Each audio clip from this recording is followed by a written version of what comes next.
Se o veneno, a paixão, o estupro, a punhalada não bordaram ainda com desenhos finos, a trama vã de nossos míseros destinos é que nossa alma arriscou pouco ou quase nada.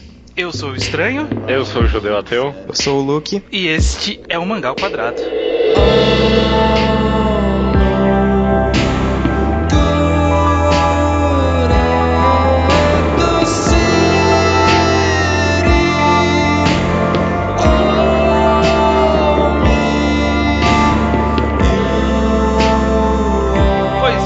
Sejam bem-vindos a mais um Mangá ao Quadrado. E não só um Mangá ao Quadrado, como um Mangá em Quadrado.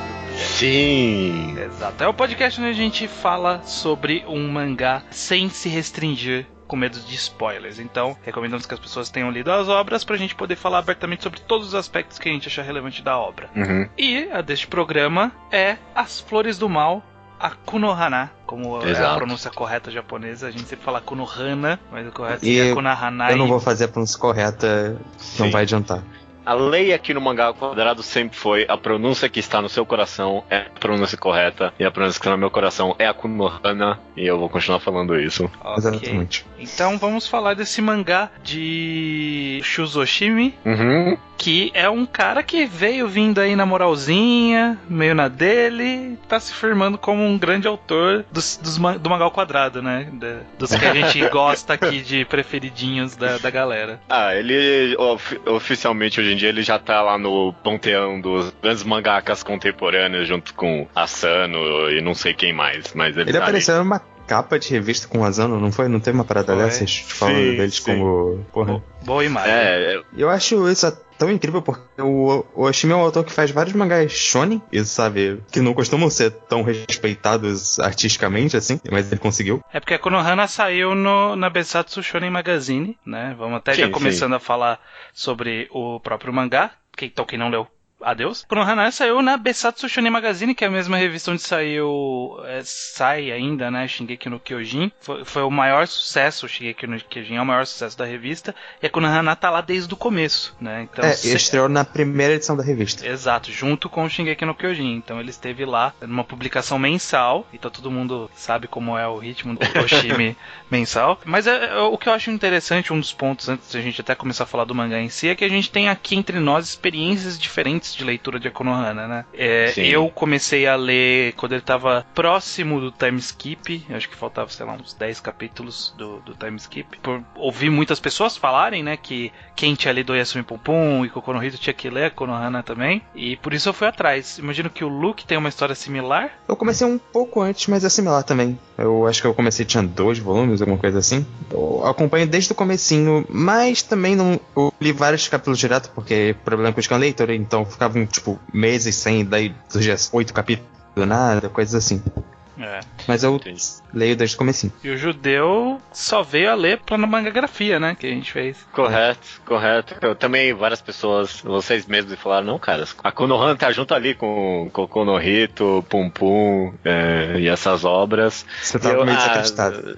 Não, cara, não é. E aí eu li pra mangagrafia e eu reescutei essa mangagrafia hoje mesmo, e dá pra escutar a minha voz de incredulidade com o que eu estava perdendo, que foi a Konohana. Mas em certos aspectos você não perde nada, porque de fato ler de uma vez as obras do Oshimi é a experiência, entre aspas, correta.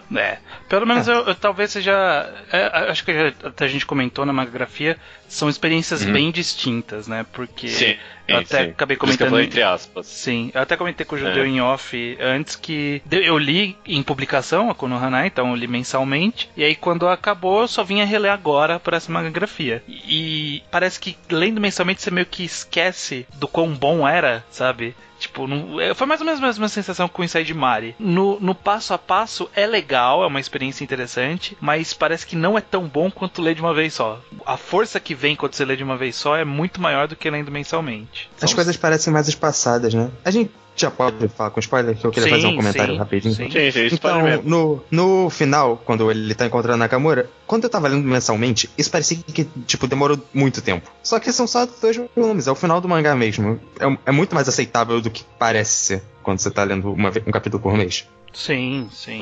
E eu vou falar também que a releitura desse mangá pra mim foi muito boa. Quando eu li pela primeira vez, eu tava meio que só prestando atenção, sei lá, no enredo, e meio que surpreso com tudo que tava acontecendo e surpreso com o caminho que o mangá tomava toda vez, sabe? E reler, eu tava muito mais aberto às emoções que o mangá queria passar pra mim, sabe? Eu tava muito mais atento ao que eu tava sentindo enquanto eu tava lendo. Então, eu recomendo, como sempre, né, a releitura desse mangá. Sim. Eu acho que foi muito boa mesmo. Foi a primeira vez que eu li direto todo, porque eu acompanhei por muito tempo. E foi interessante ler porque eu já estava acostumado com o Oshimi quando eu reli, né? Então eu meio que sabia o que esperar. E o autor, ele é muito bom em detalhezinho de quadrinização, sabe? Expressões pequenas dos personagens ou o ritmo da narrativa. E você começa a prestar mais atenção nessas coisas quando você já sabe a história. E tem muitas coisas que acrescentam pra você saber o que os personagens estão sentindo e tudo mais. E onde ele tá indo com a quadrinização, onde ele tá indo com os simbolismos. Se saber tudo isso na releitura torna bem interessante cada pequeno momento que você, às vezes, sei lá, não percebeu que ele colocou lá a planta, o símbolo dele, né, da flor do mal. Colocou lá sutilmente, tipo, de olho fechado, de olho aberto. Aí, conforme você sabe o que vai acontecer, é muito mais interessante pegar esses pequenos simbolismos, né? Sem dúvida. Vamos partir do começo. A Konohana, ele tem uma particularidade e é algo muito gritante, que é o crescimento da qualidade do próprio artista ao longo da obra. Né? Eu acho que é indiscutível perceber que ele teve uma mudança tanto, né, no seu traço, como mesmo em ritmo, como mesmo na utilização cada vez mais crescente de simbolismos e bem mais impactantes, né, muito bem mais colocadas. O que vocês acham disso, dessa experiência de ter essa transição ao longo da obra? Vocês acham que o começo era mais ruim, era pior ou era só diferente? O que vocês pensam sobre isso? Eu acho que o começo, tipo, bem no comecinho, eu entendo as pessoas acharem mais fraco. Tipo, a arte, tudo parece meio introdutório ainda, narrativamente ou artisticamente. Mas eu acho que, logo depois eu já acho que quando os personagens começam a estar no lugar certo, já segue uma crescente muito alta. Mas esse começo, mesmo não sendo tão bom assim, eu achei importante pra você colocar o setup dos que os personagens estão passando, porque ele meio que deturpa uma história escolar comum logo de cara, mas ele vai aumentando isso cada vez mais. Então o começo ainda parece meio uma história até bobinha. Tem uma chantagem lá, o garoto fez merda. Só que a gente sabe, lendo depois, que ele vai muito além disso. Sim. Eu concordo, cara, eu concordo. Eu realmente desgosto um pouco do primeiro, segundo volume, pra mim até chegar na segunda parte, que é a minha divisória pessoal, pelo menos, é quando eles pintam a sala de aula. Pra mim essa é aí que começa a segunda parte, é aí que o mangá começa de verdade pra mim. O momento de pintar a sala de aula é muito marcante, porque, né, é o momento que a Nakamura consegue, tipo, de fato, convencer o Kazuo. Sim, exato. E pra mim, quando eu reli, eu tava relendo, chega logo essa parte. E aí chegou, sabe? Tipo, chega muito mais rápido do que eu imaginei. Então, eu por muito tempo falava, essa primeira parte é enrolada, mas nem é enrolada no final das contas, sabe? Não é. Tipo, uns poucos volumes ali que ele estabelece bem o personagem e ele coloca realmente essa meio que pureza, entre aspas, no protagonista e coloca ele ali como uma vítima da situação que vai se oferecendo cada vez mais, que eu acho que é essencial. Esse começo é completamente essencial pra obra, não tem como tirar, não. Ele introduz muito bem, tipo, o arquétipo básico dos personagens, tipo, a Nakamura, essa garota bizarra e que o Kazuga fica, tipo, acha estranha. A Saeki é essa garota que o Kazuga idealiza totalmente e a gente vê isso. E o Kazuga, eu acho que o mais interessante é que você já vê ele com esse negócio de não, eu sou muito melhor que as outras pessoas porque eu leio o livro e essas pessoas não me entendem. E eu adoro o subtexto, quase texto desse mangá, que hipsters são um saco. Cara, sim. E eu quando eu li pela primeira vez, eu não tinha pegado tanto isso de que, de fato, ele é um babaca. Mas na releitura, a primeira vez que ele abre a boca, eu falo, porra, cara, isso é muito chato. É muito chato. Eu passei pela mesma coisa. É proposital. Tipo, ele é esse vazio mesmo, sabe? Logo no começo. Você, Estranho, o que você acha dessa primeira parte aí? Então, eu acho que a gente pode passar melhor por cima de tudo, né? A gente acabou fazendo tipo um overview, acabou indo mais longe do que eu tava esperando, mas essa o que a gente tá chamando de primeira parte acaba sendo meio que uma divisão que o próprio autor opta por fazer nas capas dos volumes, né? Os 3 primeiros volumes têm o rosto dos 3 personagens mais centrais da história, tipo, só falando Flores do Mal, né? Tipo um balãozinho de fala Flores do Mal. Aí nas capas seguintes é uma capa preta com os personagens meio que negativo, com uma cor, pelados. Então é uma coisa também diferente, específica desses volumes. E aí a última parte, que é uma parte mais longa de todas, é que tem aquelas capas mais meio com aquarela, né? Meio manchadas e tal. Acho que já dá pra dividir em 2 partes essa última, mas que as dos 2 últimos volumes são um pouco diferentes. Tipo, na última parte ele começa a enlouquecer na arte. Tipo, vamos testar aqui. É o que depois ele vai fazer com Inside Mar e sei lá, o próprio Happiness. É verdade, as últimas são bem diferentes. Tem um pouco de pena de não ter sido ou 9 ou 12 volumes, porque teria sido um pouquinho mais perfeito. Mas tudo bem. Por muito tempo eu achava que o mangá tinha 12 volumes, porque eu tinha na cabeça, ele padroniza, então vai acabar com isso. Mas não são 11. Então o que a gente tá chamando de primeira parte aqui, até já passando via narrativa, é quando a gente conhece o Kasuga, que é o personagem principal, que é o cara chato dos livros, a Nakamura, que é a menina que quer perverter o Kasuga, e a Saeki, que é a bonitinha, a deusa dele. Essa primeira parte o Judeu falou que ele marca quando eles pintam a sala, mas pensando mais fisicamente nos volumes, dá pra se dizer também que é quando eles têm aquele encontro na chuva, em que tem um embate dos 3 ali, né, nas montanhas, que é meio que determina dali pra frente como que eles vão agir, porque até ali tava sendo quase que uma construção da personalidade deles, nesses 3 primeiros volumes, e aí nos 3 seguintes, né, que é da segunda parte da primeira parte, ele é mais justamente entrando na espiral dessas personalidades que saíram daquela montanha, né? Então eu acho que esses primeiros volumes,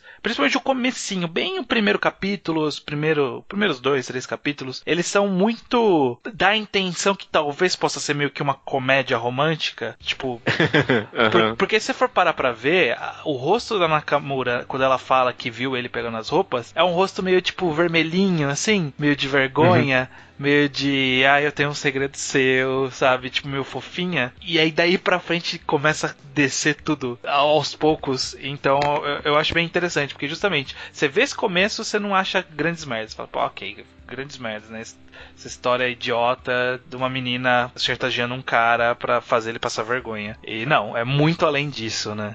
Acaba descendo muito mais além disso. E até tem meio que esse tipo de gênero, meio comédia sexual nos mangás. Não é algo tão incomum assim. Acho que talvez quem acompanha desde o comecinho mesmo não imaginaria nem um pouco o mangá tomando esse rumo. E poderia de fato imaginar tomando um rumo mais cômico mesmo. Tipo, ela colocando ele em situações cada vez mais parecidas com o que foi ele vestindo a roupa de ginástica dela por baixo no encontro, e situações mais parecidas com essa, sabe? Tipo, poderia ser um rumo meio mangá, só que, obviamente, foi muito mais perturbado que isso, né? Sim. E aí eu acho que é interessante a gente passar pelas personalidades que são estabelecidas nessa primeira parte aí, porque vocês falaram, né? O Kasuga, esse cara é chato pra caralho, mas também ele, eu não sei, ele é fraco. Ele é muito fraco, sabe? Tipo, como personalidade, como capacidade de tomar decisão, porque tudo poderia ter sido resolvido muito fácil e muito rápido, sabe? Tipo, é um conflito que surgiu por besteira e que ele permaneceu nesse conflito por besteira, sabe?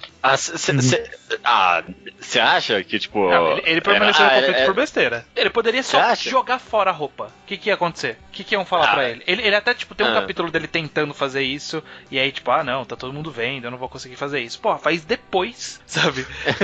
Não, acho que no final ele acaba, tipo, não conseguindo mesmo jogar fora, porque ele é essa pessoa que a Nakamura descobriu que ele é, de certa forma. Ele não conseguia se livrar das roupas do Saeki. Eu não sei se o mangá deu a entender disso, que, tipo, ele meio que quis manter. Eu acho que era mais ele tava realmente, pelo menos toda essa primeira parte, ele tava meio que perdido, assustado e sem saber o que tá acontecendo com a vida dele, sabe? Tipo, de repente a vida dele virou uma coisa maluca que ele nem entende como chegou nessa situação. Eu, no fundo, acho que eu concordo com você, que ele é fraco, porque na minha cabeça eu sempre imaginei que ele tinha no fundo da cabeça dele, que a porra da Nakamura, ele pegando a roupa e deu, tipo, não tem como ele fugir, mas de fato ele poderia só ter jogado fora, e que a Nakamura ia fazer, falar que ele foi ele. A menina é, tipo, uma maluca ali na escola, sabe? Ninguém acredita na Nakamura. Ninguém acredita nela, mas eu comprei tanto a ideia de que de fato ele é fraco e ele tá nessa situação submissa, que eu não vi como uma possibilidade de ele ter se livrado dessa situação. Sim. Foi assim que eu li, pelo menos. Não, né? então, Mas ele não se livrou só por ser fraco, é só isso. Uhum. Nada mais impedia ele. Eu acho que justamente essa fraqueza acabou tornando ele uma vítima tão fácil pra Nakamura. Porque, aí já entrando um pouco na Nakamura, ela vem como essa interrogação. A gente sabe um pouco dela, mas a gente não sabe ao mesmo tempo. Tipo, ela dá a entender nas falas dela o que ela pensa, como ela vê o mundo, mas ao mesmo tempo a gente não tem muita certeza do porquê ela tem isso dentro dela, né? Inclusive, eu diria que eu acho que um dos grandes pontos do mangá é o fato que o Kasuga não entende a Nakamura. E aí a gente, por consequência, não entende direito a Nakamura. Sim. Sabe? Esse é o grande, tipo... Acaba virando o grande objetivo dele. Ela vira o outro lado dele. O objetivo dele. E acaba sendo também, por conseguinte, a trama da Saeki, né? Que é tentar entender o Kasuga. Então acaba sendo... Tentar entender... Uma busca aí, um tentando entender o outro, né? Tentar entender a relação dos dois, que nem eles entendem direito. Então. E a Nakamura acaba sendo a principal interrogação, porque o Kasuga a gente vê o que ele pensa, né? Então a gente consegue saber mais ou menos o que ele tá passando. É um pouco confuso, mas é relativamente fácil de entender. E a Nakamura, a Nakamura ele tá vendo de fora. A gente tá vendo de fora junto com ele.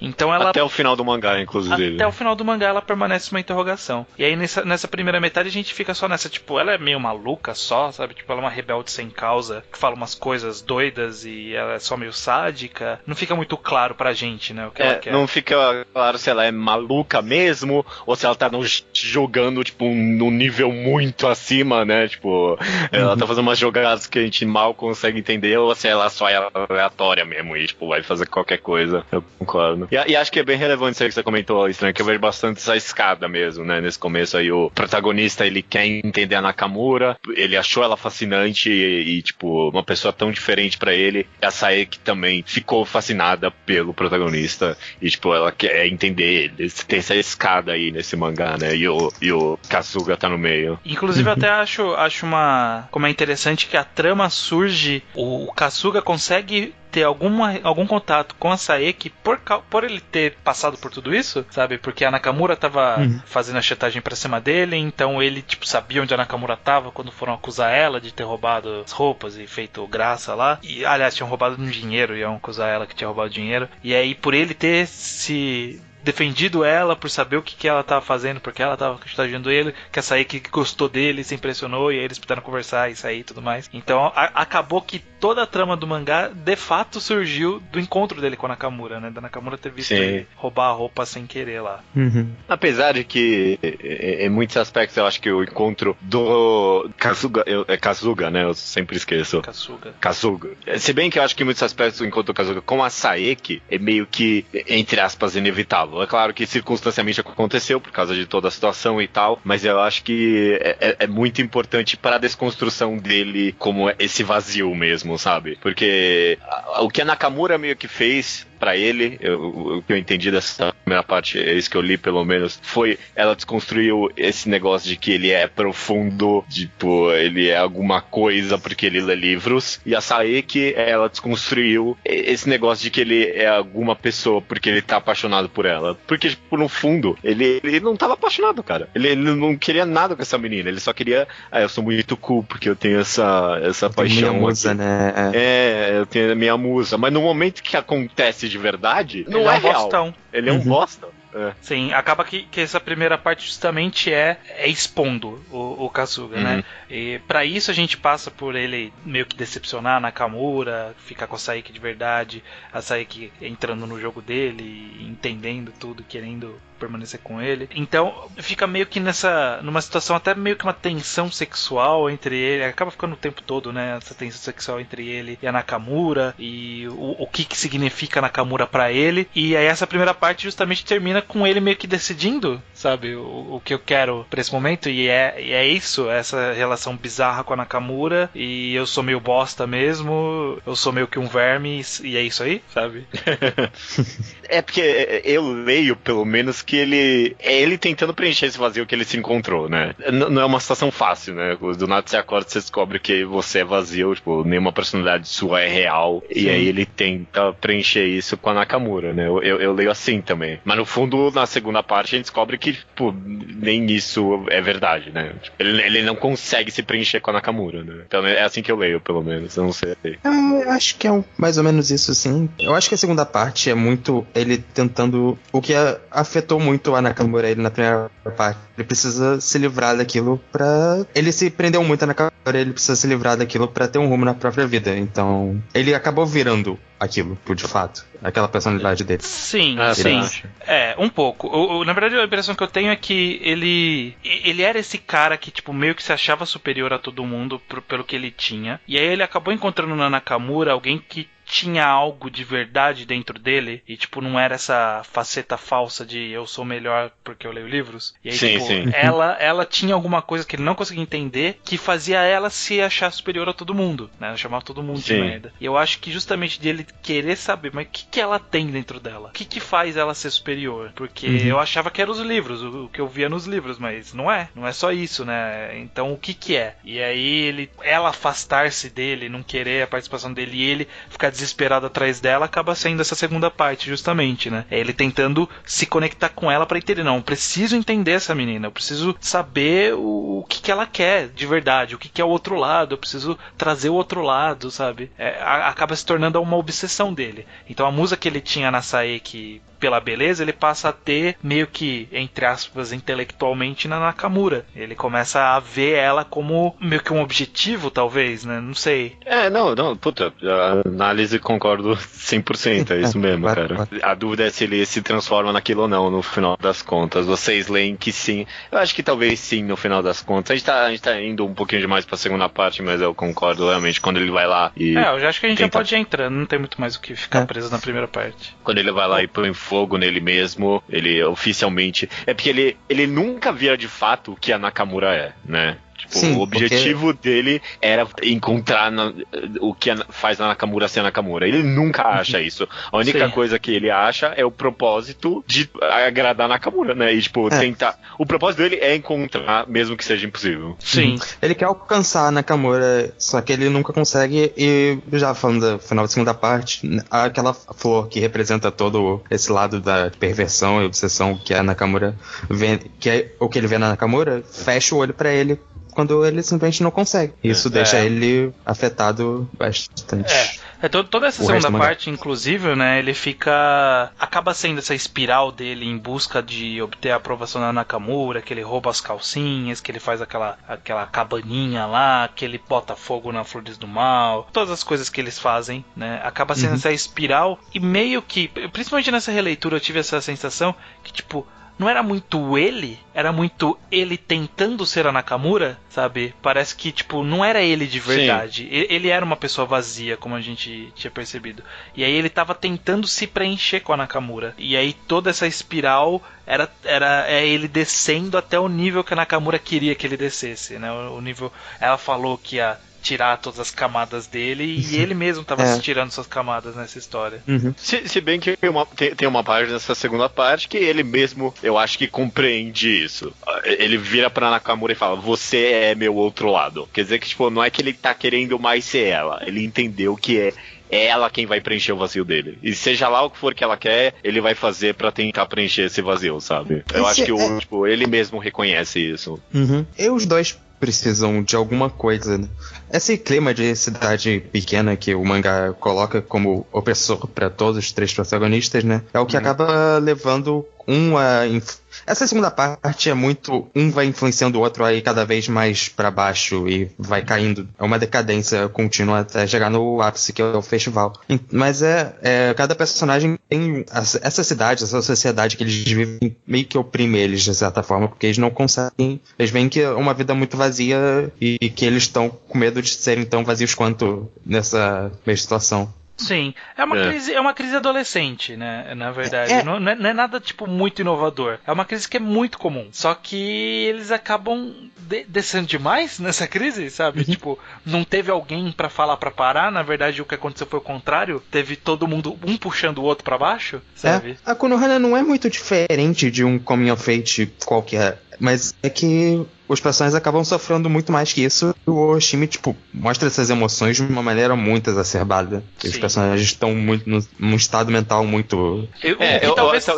Talvez até um pouco, eu vejo um pouco antes do coming of age. Tipo, é você meio que tentando achar uma personalidade pra si mesmo, só que aí, de fato, é levado ao extremo, né? Ao ponto de que você achar que você não tem uma personalidade, você é um vazio, e, tipo, nada vai preencher isso nunca, porque você nunca construiu nada pra si mesmo. Não sei, porque coming of age eu tenho essa ideia que, tipo, é o que eu vou fazer pra vida. E tem até um pouco disso, realmente, que nem vocês comentaram. É mais de propósito. E aqui é mais de identidade, talvez. Exato. Quem sou eu? Identidade é a palavra. Talvez, acho que a segunda parte seria... Porque a segunda parte é ele buscando um propósito depois do que ele fez. Talvez seja mais coming of age. Esse negócio da cidade e tal, que nem você falou, Luke, eu concordo. Aí pode ser que sim, que tem mais a ver com coming of age, não tem mais pra onde ir e tal. No final dos contos, o mangá aborda várias questões, assim, que tem a ver com a adolescência e, tipo, a chegada da idade e tudo isso. Sim, e eu acho que o ponto que difere é justamente o que a gente falou dessa busca de identidade adolescente, que não é uma coisa tão incomum, acabar se tornando essa coisa tão pra baixo é que, por algum motivo, a âncora que puxa tudo pra baixo é a Nakamura. A gente permanece, a gente pode discutir aqui o que a gente acha que ela é, o que ela tinha dentro de si, a gente não sabe, mas o que ela tinha algo muito forte dentro dela que fez o Kasuga tentar entrar cada vez mais embaixo. Então, tipo, ela era, tipo, a parte mais pesada de tudo pra afundar, sabe? Ela aparentemente despertou essa identidade muito mais cedo que os outros, o que é normal, todo mundo, sei lá, no começo de adolescência, sempre tinha aquela menina ou menino que era mais adulto em relação aos outros, que já era meio desenvolvidinho, que já odiava tudo, que, enfim, sempre todo mundo tinha. Normalmente roqueirinho no Brasil. No Brasil sempre tinha os roqueirinhos desenvolvidos. 100%. E ela era essa menina bem desenvolvida que os Kasuga queria entender, e ela, por algum motivo dentro dela, ela era essa perversa, essa descontente, essa nervosa, todos esses sentimentos que a gente vê do lado de fora dela. Ela tinha tudo isso dentro dela e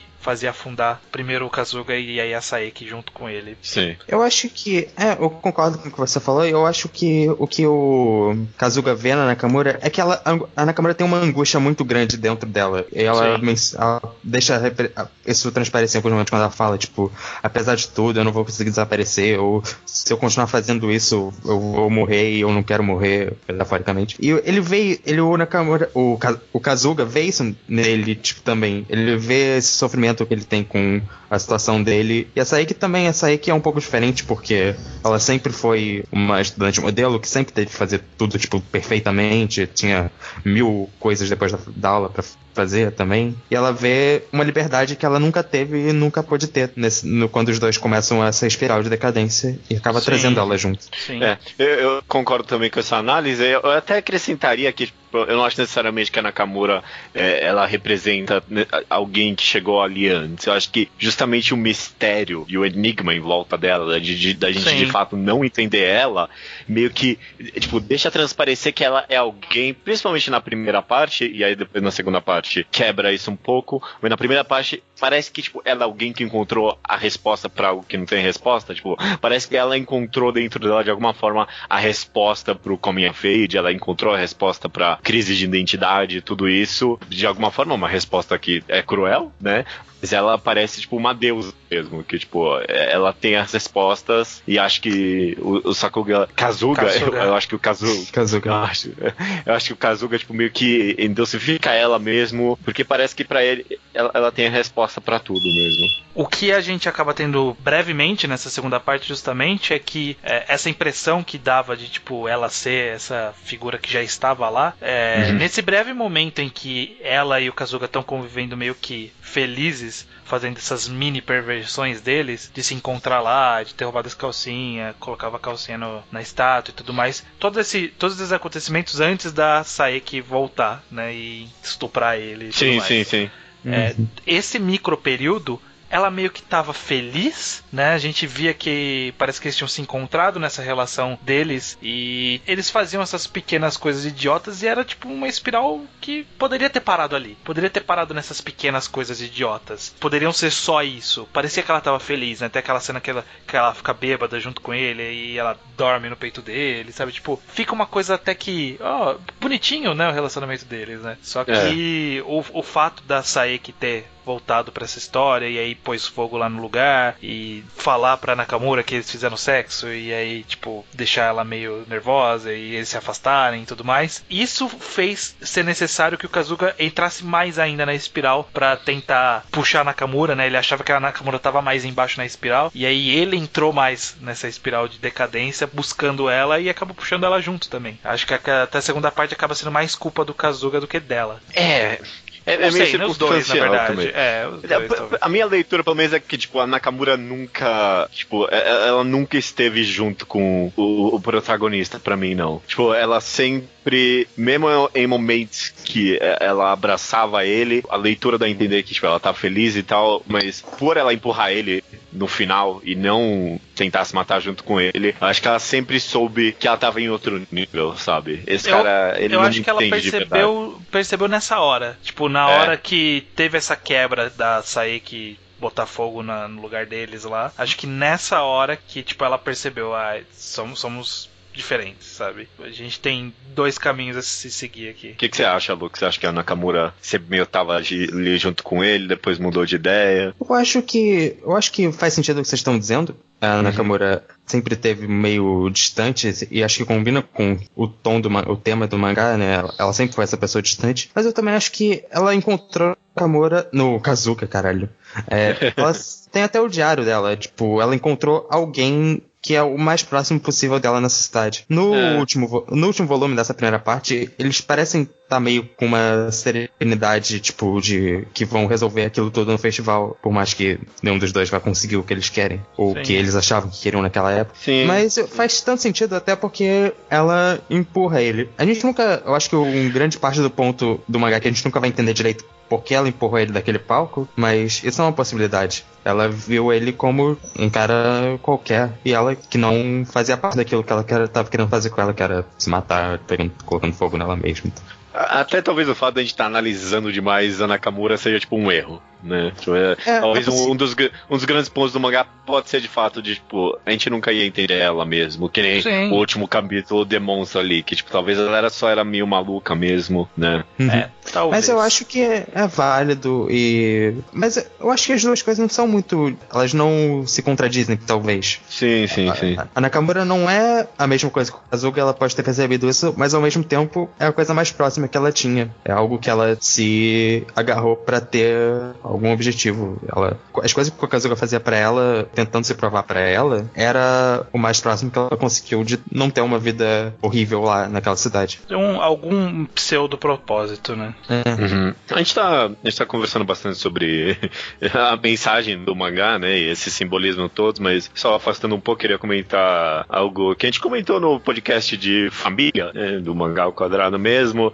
A gente comentou de passagem a presença da família nesse mangá, a gente falou, foi bem de passagem mesmo, a gente falou, a família em Konohana é bem representada, sabe, os pais têm um papel ali, e quando eu fui ler de novo esse mangá, eu realmente, sabe, tipo, é muito único esse mangá nesse aspecto, tipo, a presença dos pais, de todo mundo na vida dessas pessoas. E, se fosse qualquer outro autor, eu imaginava que, tipo, ele ia deixar a história seguindo e não ia mostrar os pais muito bem, ia deixar, tipo, as crianças levarem roteiro por elas mesmas, e, tipo, só ia mencionar os pais quando tiver o time skip e eles mudando de cidade. Mas esse mangá não, né? Tipo, a presença dos pais é mó importante nessa história. Sim, resolve conflitos, possui conflitos próprios, né? Como o fato de toda essa situação tá acabando com o casamento, né? Dos pais do Kazuga. O pai impedir ele de sair o máximo de tempo que dá. A Nakamura atacar o pai do Kazuga. O pai da Nakamura isso impedir. É muito bom. Isso é muito bom. Sim. Essa cena é fantástica, cara. O próprio pai da Nakamura. Um detalhe que é até irrelevante pra história, mas que representa muito isso de como a família é importante,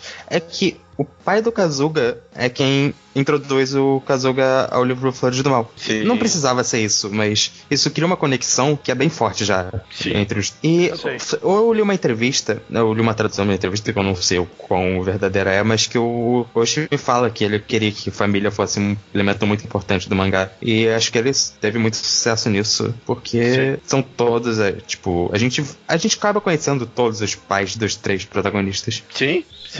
A presença do pai do Nakamura é muito importante ali. Ele cria bastante dúvida pra gente sobre a relação dele com ela.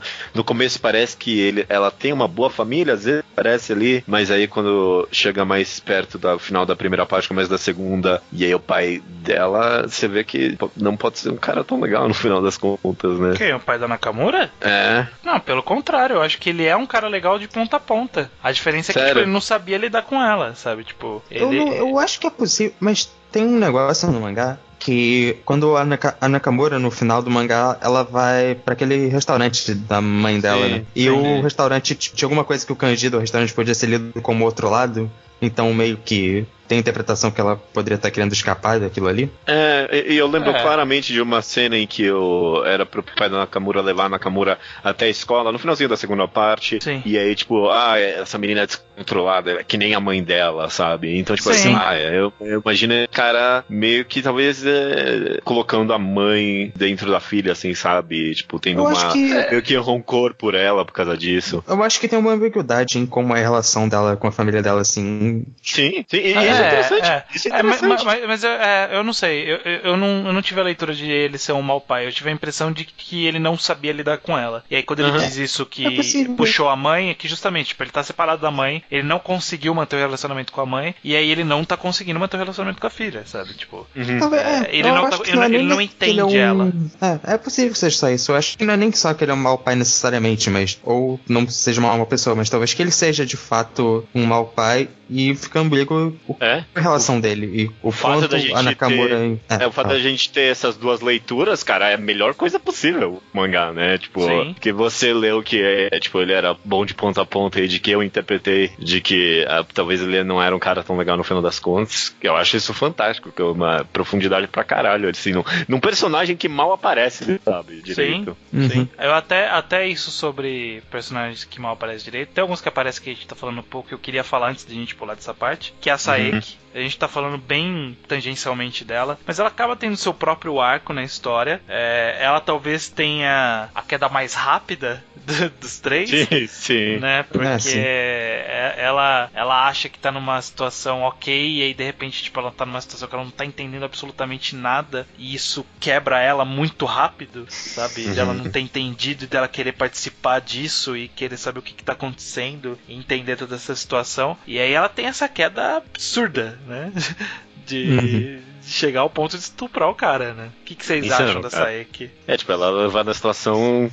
Ela talvez seja uma grande vítima, ou ela também é uma grande causadora? Ela talvez seja mais vítima, mas ao mesmo tempo ela também fez parte daquilo tudo. Ela se deixou levar e acabou causando boa parte dos acontecimentos.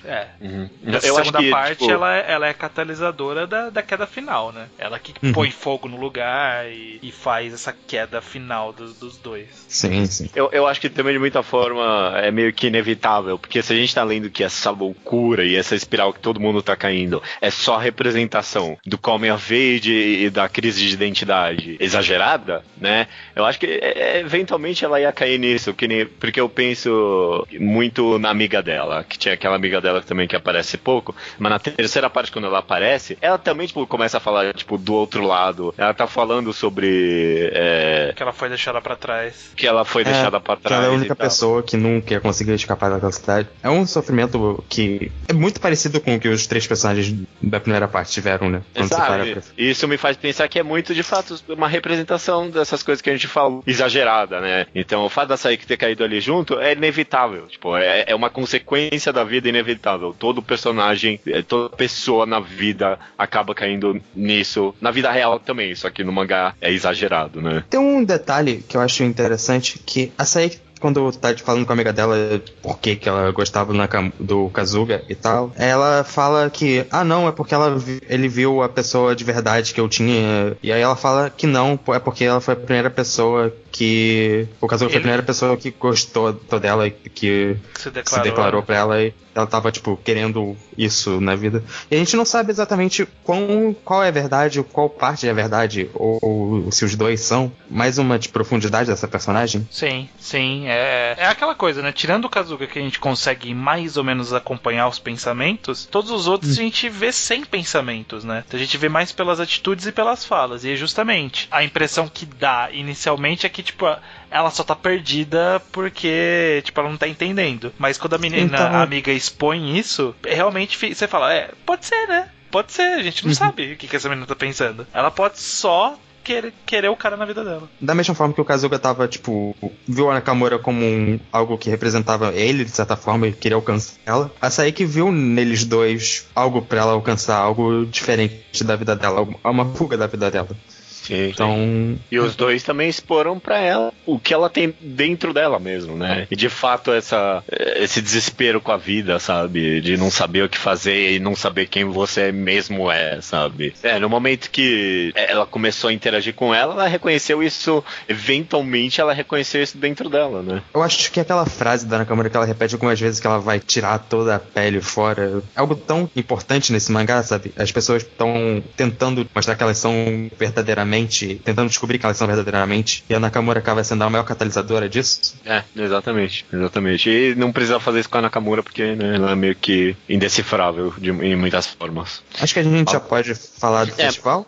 Vamos falar aqui. Essa cena que os dois vão tentar se matar, puta que pariu, meu amigo, esse mangá. Eles foram falando que isso ia acontecer, e eu, tipo, mano, eventualmente isso não vai acontecer. Tipo, algum dos dois vão arregar fora, né? Tipo, eu pensava, principalmente o protagonista, esquece, eu não quero mais, eu vou mijar pra trás nisso. Mas, tipo, os caras iam mesmo se matar ali, né? Puta que pariu.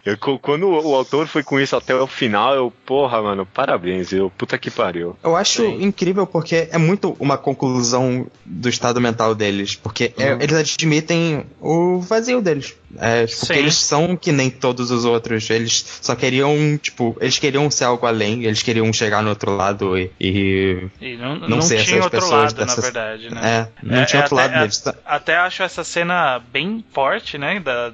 Quando a Nakamura e ele estão lá naquela casa abandonada, e a Nakamura chora falando que não importa, eu não tenho como ir pro outro lado porque eu não tenho como me livrar de mim, sabe? O maior problema sou eu, na verdade, sabe? Não são os outros, o problema sou eu. Eles admitem que eles são os próprios, eu não sei como ficou o xingamento do Nakamura, shitbugs. Shitbugs em inglês. Vermes de merda. Então, realmente, eu acho que é bem complexo toda essa quebra deles, principalmente na Nakamura. Nesse ponto, né, o Kazuga, ele tava muito, por estar mais fascinado com a Nakamura, ele tava muito, tipo, seguindo ela. E ela chegou a essa conclusão. Embriagado com essa loucura deles dois, né?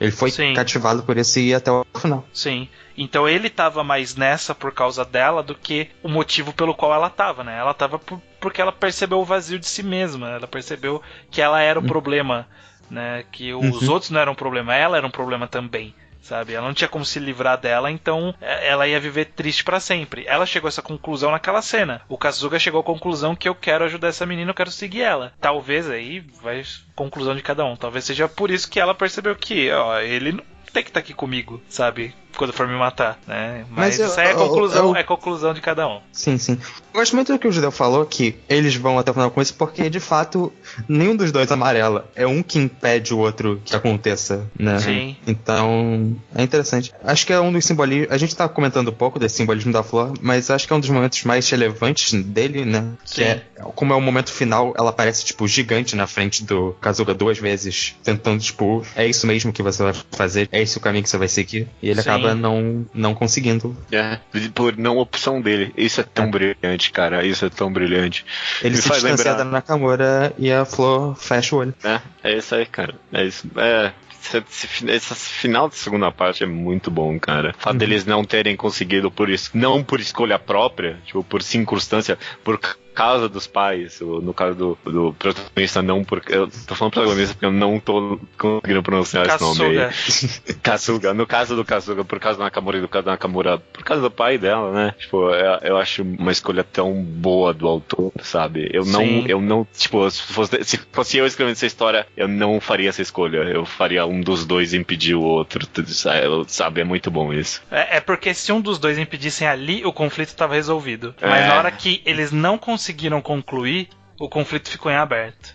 E talvez essa seja a maior força com a qual a gente entra nessa, entre aspas, terceira parte do mangá, que é o pós-time skip. A gente entra justamente com toda essa força do caraca, e agora? Né? Sabe? Tipo, eles não concluíram pra onde eles foram, sabe? O que eles estão carregando desse tempo todo. É a melhor transição mesmo pra terceira parte. É que eu acho que antes da gente ir pra terceira parte, eu queria comentar do ritmo do mangá nesses 3 volumes, que eu acho que é muito importante, que ele vai criando o ritmo muito acelerado até pro Oshimi, mais do que o normal dele. Sim. E, tipo, que vai criando essa atmosfera de loucura e que você vai... É como você tá acompanhando uma train wreck e você não consegue parar de, tipo, ver até onde os personagens vão parar. É uma tensão pro leitor que eu acho que combina muito com o que os personagens estão sentindo nessa parte. Sim. O suspense é muito bom, cara. Esse cara, ele, nesse momento aí, nessa parte, ele aprendeu a fazer o suspense, sabe? Os quadros mudos dele ali junto com a Nakamura, pegando, jogando de fogo, e aí depois ele falando, gritando pro povo. O cara aprendeu, se encontrou no pacing nessa parte, eu concordo muito. Sim, eu já até acho que ele já tava nessa parte toda com um bom ritmo, porque todos os acontecimentos estavam um puxando o outro, sabe? Tudo tava meio que na sequência. Tanto por isso que quando eu tava na releitura foi difícil parar de ler. Porque, tipo, você começa a ler uma coisa e você fala assim, eu só vou até terminar esse volume. E aí uma coisa tá puxando a outra, você fala, não, peraí, vamos até terminar esse acontecimento. E aí não acaba, né? Uma coisa tá indo atrás da outra e sem parar, né? Sim. Desde a montanha lá, da chuva, até aqui, foi sem parar. Sem parar. Uma coisa levando a outra mesmo, sabe, cara? Não teve nada desimportante pra mim nesses acontecimentos todos. Foi muito bom. E indo então pra essa terceira parte, o que você comentou aí, estranho, de que, tipo, deixou, de fato, não resolvido tudo, e justifica muito pra mim o personagem do Kasuga na terceira parte, sabe? Porque ele fica esse cara muito depressivo. E sei lá, se não tivesse tudo isso, a gente ia ler pra ele, tipo, mano, que merda. Mas você tentar cometer um suicídio em público com uma outra pessoa e não conseguir, de fato quebra uma pessoa, sabe? Não, tipo... e fazer, e tipo, acabar com a vida de todo mundo ali, né? Porque aí ela foi pra um lado, a Sae que foi pra cadeia por um tempo, sabe? Na detenção juvenil lá. E a família teve que se mudar, e aí o casamento da família tá uma bosta, sabe? Ele causou uma grande merda e agora ele tá tendo que viver com isso, sabe? E é 100% culpa dele. Sim. Talvez não, né? Mas, tipo, é assim que ele entende, pelo menos. Não, é culpa dele também, né? É culpa dele. Não é 100% culpa dele, mas é culpa dele, claro. Sim. Eu só queria comentar que eu acho que a existência dessa terceira parte é o que faz a Konohana ser o mangá que é pra mim, porque eu vejo que seria muito simples, até não simples, mas seria muito mais normal você terminar o mangá antes e não colocar o protagonista pra lidar com os erros dele, porque isso é uma coisa muito mais difícil, talvez, e sim, é o que diferencia a Konohana de outros mangás, sabe? Você fazer o protagonista passar por isso tudo e depois ter essa reabilitação dele, essa busca por alguma coisa, um propósito na vida dele, tipo, arrumar a vida dele. Porque a gente vê mangás que meio que tem essa segunda parte, ou que tem essa primeira parte, mas a segunda parte da Konohana ganha muito impacto, porque você sabe tudo o que aconteceu em detalhes, o que ele passou. Sim, então, sim. São como se fossem dois mangás bem complementares, sabe? A existência dos dois justifica o outro. E um precisa do outro, né? A gente justamente precisa da primeira parte pra gente ter essa segunda parte com o impacto necessário. E a gente precisa dessa segunda parte justamente pra gente ver que a primeira parte não existiu no vácuo, sabe? Ela existiu e ela deixou marcas que são levados pra frente.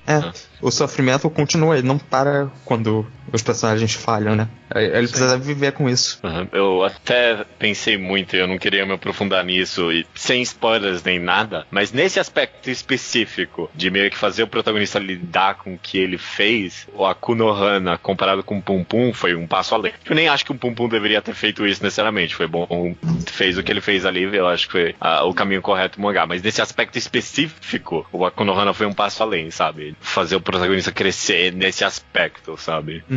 Eu sempre tive uma impressão a Konohana era meio que um Pum-Pum invertido, porque Pum-Pum acaba meio que sendo a história da decadência dele totalmente, e a Konohana... É o final mesmo, né? E a Konohana acaba começando com a decadência e depois vai mostrando a melhora, o que é um caminho interessante, diferente. Sim. É, por isso que eu não quero comprar, porque de fato é diferente mesmo. O Pum-Pum não tem a melhora e a Konohana tem. Sabe? E a melhora é muito boa mesmo. Sim. E aí até acaba sendo, sobre essa coisa de ritmo que a gente acabou de falar, a primeira metade do mangá, né, que é todo pré-time skip, é o que a gente falou, uma coisa puxa a outra, é bem frenético e vai em velocidade, e aí chega nessa segunda parte e aí é muito mais devagar. E é muito mais contemplativo, é muito mais momento a momento, porque o sentimento é muito mais relevante do que a ação, né? A ação no primeiro, o sentimento era relevante também, mas a ação era o que estava movendo o plot, né? Tipo, o que eles faziam era o que resolvia os conflitos. E aqui não é mais o que eles fazem que resolvem os conflitos, né? É o que eles sentem, no caso do Kasuga especificamente, né? Que é o central dessa parte. O que ele sente que precisa ser resolvido. E o que ele sente é difícil você construir rápido. Você tem que construir devagar. Então, outro acerto de ritmo de Konohana aqui. Não, eu acho realmente isso genial de Konohana, porque realmente o ritmo muda pra combinar com o estado mental do protagonista. Tipo, esse lado mais melancólico da segunda parte, contemplativo, é totalmente o que o Kasuga tá passando. Ele tá tentando encontrar um rumo. Ele tá só vivendo a vida sem saber o que fazer, ao contrário do propósito secado que ele tinha no final da segunda parte. Eu realmente acho genial. E você vê que se a gente tá analisando tudo meio como exageros do que pessoas comuns passam, né? Você vê como meio que as coisas acabam chegando meio fácil pra ele, sabe? Então toda a primeira parte do mangá, não que é fácil, mas simples pelo menos, tipo, toda a primeira parte do mangá é sobre esse vazio, sobre ele não ter uma personalidade, e aí chega essa terceira parte, tipo, eu gosto de ler livros, né? Tipo, eu gosto de ler livros, é isso que eu sou um cara que gosta de livros, tem uma pessoa que gosta de livros aí também, então é isso que eu sou, no final das contas. Sim. Na verdade, assim, eu acho que justamente essa segunda parte, a gente apresenta então a Tokiwa, que é a menina que acaba chamando a atenção dele, e que eu acho que a grande diferença de tudo dela para todos os outros personagens que apareceu é que ela já veio com uma personalidade. Sabe? Enquanto todos os outros estavam buscando sua identidade, ela já tinha uma. Ela já tinha, inclusive, uma faceta social e uma faceta pessoal. Tipo, ela já meio que já sabia o que ela queria. E acabou que, justamente por ela ser essa pessoa completa de verdade, é o que atraiu o Kasuga pra ela. Porque o que tinha atraído ele pra Nakamura, ele achar que ela tinha alguma coisa dentro dela. Que no final a gente descobriu que não. A gente descobriu que não, né? Mas que, tipo, o que ela tinha era bem mais simples, ela também tinha suas dúvidas, ela não tinha certeza de quem ela era, enquanto a Tokiwa sabe quem ela é. Ela tem certeza que ela é. E de que fato todo mundo, na primeira parte, era muito jovem também, pra saber de fato quem eles eram. E de tentar compreender essas duas facetas. Tipo, essa menina, ela sabe que ela tem uma faceta social e uma faceta pessoal. E ela até tem problemas com isso, mas ela sabe que é assim que é, sabe? Sim. Eu acho que até a parte que, tipo, martela isso pra gente é que, tipo, tudo que envolveu as Flores do Mal na primeira parte era essa coisa meio de eu sou mais esperto que você, aí a Saiki lê, nossa, eu não entendi nada, eu preciso entender porque que ele lê esse livro, o que ele vê nesse livro que eu não vejo. E aí chega nessa segunda parte e a Tokiwa fala, pô, eu li, não entendi nada. E é isso. Tipo, não gostei muito não entendi muito. Me fala de um livro bom aí, sabe? Então, tipo, só essa interação dela com o livro já mostra quem ela é. E mostra como ela é diferente dos outros personagens. A interação de todos os personagens com livros é muito representativa do mangá. Logo depois, o Kasuga comenta, quando ele tá devolvendo o livro que a Tolkien emprestou, que eu lia, quando eu era pequeno, eu lia livros como se fosse, tipo, algo muito, uma obrigação, tipo, eu me sentia... E agora eu tô lendo o livro por diversão, ele fala todo empolgado do livro que tava lendo, porque não era assim que ele via os livros antes, ele via uma forma de se sentir superior. Exato. E até o próprio Ato, ele comenta na primeira parte que ele não entendia direito a Konohana, sabe? Sim. Então realmente era só um símbolo pra ele, que ele até... Que quando ele fala, no final da parte do festival, ele fala, eu não preciso de livros mais, porque ele tinha a Nakamura pra suprir esse papel. E agora ele tá lendo livros como livros deveria sem ser, né? Você não lê livro porque você quer se sentir superior nem nada, né? Tanto que eu adoro essa interação mesmo, de que ele fala pra ela ler lá os Flores do Mal, ela fala, não gostei, ela fala, me recomenda outro livro aí. E ele, tipo, eu não sei se eu sei outras coisas, tipo, eu só sei o que eu li pra me sentir superior, né? Mas no final das contas ele dá uma lista pra ela com livros bons, né? Porque ele tinha lido outras coisas, mas ele só passava pras pessoas, ele só levava lá pra escola pra ler na frente das pessoas aquilo que ele achava que ia fazer ele se sentir superior. Sim. Aí acaba se seguindo por uma boa parte o conflito deles. Conflito não, né? Primeiro o desenvolvimento deles, né, como uma relação desses dois personagens, como eles vão se entender e se tornar mais próximo gradativamente. Isso é construído bem gradativamente e eu acho isso também outro aspecto muito bom dessa parte, né? Que tipo, você vê eles se tornando amigos, e aí você vê os momentos em que, tipo, ele começa a perceber ela diferente, e aí ele percebe que, tipo, ele gosta dela mais do que só, tipo, uma amiga de verdade. E aí tem o conflito com o namorado. Putz, toda essa parte tem um ritmo muito bom, cara. O relacionamento dos dois é construído pra mim fantasticamente. E também não é tudo de uma vez, que nem ele se encontra com a Saeki antes de terminar o romance com ela, sabe? Durante isso, ela pergunta, ele não sabe responder. É muito bom, cara, é muito bom mesmo. E eu acho que você consegue ver como ela é uma influência positiva pra ele, ao contrário da Nakamura, que, tipo, tava levando ele nessa espiral maluca. Ela consegue... A Toki não é uma pessoa, tipo, perfeita, ela tem problemas que o Kazoru vai ajudar, mas ela, tipo, um caminho pra ele, é um caminho pra ele encontrar um propósito na vida dele, depois de tudo. Sim. Concordo. Sim. Eu queria comentar com vocês sobre o ressurgimento da Saeki, que acontece no comecinho, talvez, dessa última parte. Eu meio que odiei ela. O que vocês acham dela? Não, ela... escrotona, meu. Ela guardou esse rancor pro resto da vida, né? Ela não conseguiu superar o que ela passou. Ela saiu da cidade e ela não superou o que tá na cidade. Tanto que o namorado é muito parecido com o Kasuga. É igual. E aí ela vem só pra falar, então você vai arrastar ela pra baixo igual você fez com todo mundo, né? Sabe? Ela veio só pra isso, pra ser uma bitch. Ela veio pra tipo, jogar na cara dele que ele é um bosta, olha o que você fez no passado. Então, e você sempre vai ser um bosta. E que, tipo, você fez isso no passado, você tem essa marca dentro de você, e você tá tentando levar uma vida como se nada disso tivesse acontecido. E aí é o que acaba fazendo ele, tipo, ok, preciso falar com ela e falar o que aconteceu. Com a Tokiyo, né? O que ela foi escrota, mas é uma verdade, né? Tipo, se ele nunca voltasse pra cidade, se ele nunca resolvesse esse conflito interno que tinha dentro dele, que agora de fato é um conflito interno mais real. Não é que nem a primeira parte do mangá, que é tipo exageros de identidade, de coming of age, ele nunca superaria mesmo, né? É uma verdade. Sim. Ela foi escrotona, mas era uma verdade, né? Sim, era uma verdade. E acabou forçando ele a ter que encarar a verdade. E aí, tipo, tem aquela cena boa. Eu lembro quando eu li mensalmente, que eu tava saindo, dele amassando a flor na mão dele e indo se declarar pra Tokiwa. Nossa, essa cena... Essa cena é fantástica. A mão dele amassando a flor é uma cena excelente, né? Então, poucas páginas duplas, e aí a página dupla dele se declarando, esse cara sabe usar, puta que pariu. Não, e todo esse negócio dele escrevendo o texto pra ela e apagando e escrevendo de novo, e apagando e escrevendo de novo, e sempre tem o eu ali escrito, né? O ai, porra, isso é quadrinho ao máximo, cara, pra mim. Sim. Bom, enfim, resolvido esse conflito, eles ficando juntos, acontece todo o acontecimento dele precisar voltar pra cidade, e eu acho que também é uma outra passagem muito bem feita, que aí a gente começa a ver os efeitos, que tipo, a gente viu um micro efeito dos problemas na família dele, para familiares da casa, nele e aí na Saeki que passou, e aí agora ele voltando pra cidade a gente vê que tipo, ele deixou uma marca mesmo. Ele deixou uma marca grande em tudo, sabe? Tipo, ele deixou na família, em quem ficou pra trás, ele deixou na menina que não tinha nada a ver com a história e foi largada lá e também quem se odeia. E eu gosto como ele percebe isso e fala, ok, se eu não limpar essa merda, eu não vou conseguir seguir em frente com essa menina, né?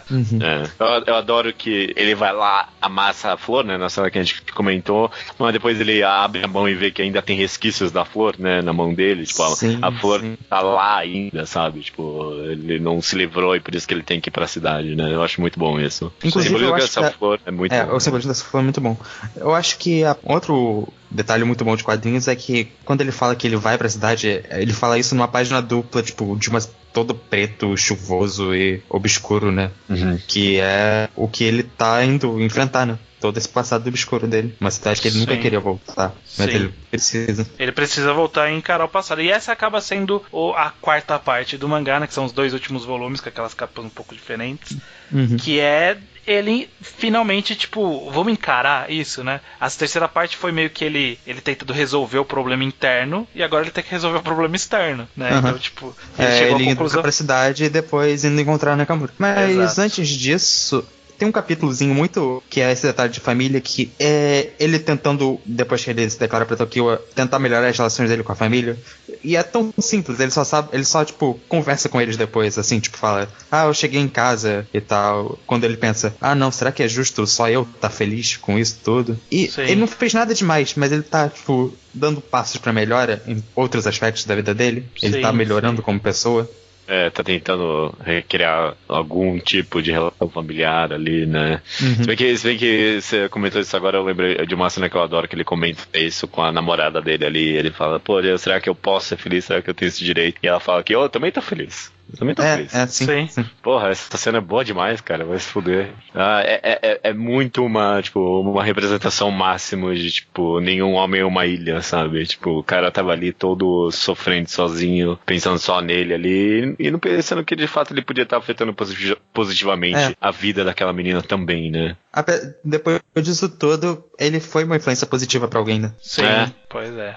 Seguindo essa parte, então, em que ele vai se entender com a Nakamura, eu gosto, falando em quadrinização, de quando ele vai falar pra Tokiwa o que aconteceu, tipo, que ela entrega o livro pra ele, e ele fala, eu não posso ler porque eu preciso te falar um negócio. E aí, tipo, tem uma página que é ele abrindo a mão, e aí quando ele abre a mão tem uma montagem de tudo que aconteceu, uma página dupla de tudo que aconteceu. Nossa. Porra, cara, muito bom. Que forma linda de, tipo, representar, né? Tipo, que ele contando tudo, né? É isso aí, cara. E na página seguinte, só o rosto dela. Ai, cara... Puta, quadrinhos, mano. Puta que pariu. Esse mangá é bom demais. E eu gostei também bastante da forma como ela tem uma reação humana, sabe? Tipo, eu acho que eu preciso pensar nisso daí. Pô, o que você quer que eu faça? Você vem e joga tudo isso aqui em mim e acha que eu que eu não tenho como reagir. O que eu tenho que fazer, sabe? Ela teve uma reação bastante humana ali. O que forçou uma reação meio, tipo, de roteiro nela foi o próprio Sakuga ali. Não, eu vou ficar aqui.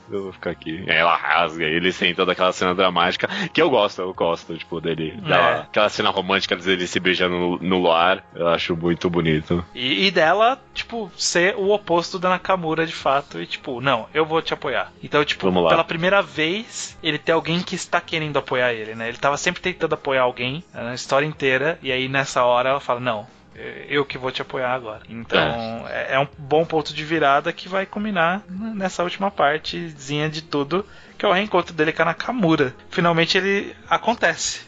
Foi surpresa pra vocês quando vocês viram a primeira vez que, tipo, ela só tá atendendo um cafezinho? Pra mim, tipo, eu não esperava isso, não, do mangá. Ela só tá trabalhando num café? Só isso? Tipo, ela é uma pessoa meio que normal, nada demais, não. Tipo, até o final ela é um mistério. Até o final. Tipo, a gente não tem a mínima ideia do que passou na cabeça dela em nenhum momento, nem nesse último momento. Mas, tipo, pra mim foi uma surpresa quando eu li pela primeira vez e, tipo, ela tá atendendo um café aí. Ela aí, ó. Tá atendendo um café, é verdade. Pra mim isso foi uma surpresa. Eu não sei se eu fiquei surpreso exatamente, mas acho que achei interessante. Eu acho que não tava esperando nada em específico. O que eu acho interessante é que, assim, a relação entre o Nakamura e o Kasuga, ela era muito, meio que subliminar. Tipo, eles não falavam mais ou menos a mesma língua. E, tipo, eles nunca se entenderam de verdade. Ela falava uma coisa, ele entendia outra coisa. E ele falava uma coisa, ele entendia outra coisa. Eles não se entendiam 100%. Era uma conversa muito... Tipo, era mais feeling do que as palavras de fato. E aí o fato fato de ter a Tokio aqui, ela vem e faz a ponte de verdade, ela fala, não, sabe, tipo, você não pode ir embora, a mãe fala. E aí ele fala, não, eu vou ficar aqui, Sawa, vem aqui que a gente quer conversar, sabe, tipo, porra, vamos resolver essa merda aí, a gente precisa conversar, entender essa porra. Eu acho muito bom dessa personagem, tipo, justificou ela tá aí, sabe? Porque se ela não tivesse aí, eles só iam ficar, tipo, ele ia encontrar ela e ia embora. Era isso que ia acontecer.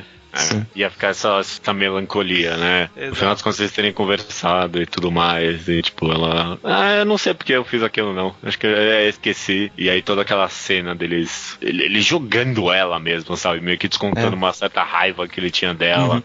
Pra isso virar uma brincadeira. Porra, cara, é muito simbólico. É lindo, né? É lindo, é lindo. No final, essa é a conclusão, tipo, sei lá, a reabilitação final dele. Ele se livrou de tudo. E se você for comparar, esse sorriso da Nakamura é um sorriso tão leve que a gente vê tão poucas vezes no mangá, mas uma das vezes que a gente vê é quando eles estão pintando a escola, que é um objetivo quase contrário, sabe? É o que iniciou o Kasuga naquilo tudo, e agora é o que tá tirando ele disso, é uma redenção. Que eles meio que estão numa brincadeira igual àquela, né? Tipo, faz sentido. Tem até uma página, tipo, das ondas batendo que é semelhante. É que no final é esse momento, tipo, de libertação, sabe? Deles, só que é muito mais positivo dessa vez. Eu acho isso bonito. É uma catarse positiva, né? Tipo, joga fora as emoções que você tá sentindo e vamos pra frente. E a gente acabou passando disso, mas eu gosto muito que a resposta da Nakamura pra pergunta de por que ele foi empurrado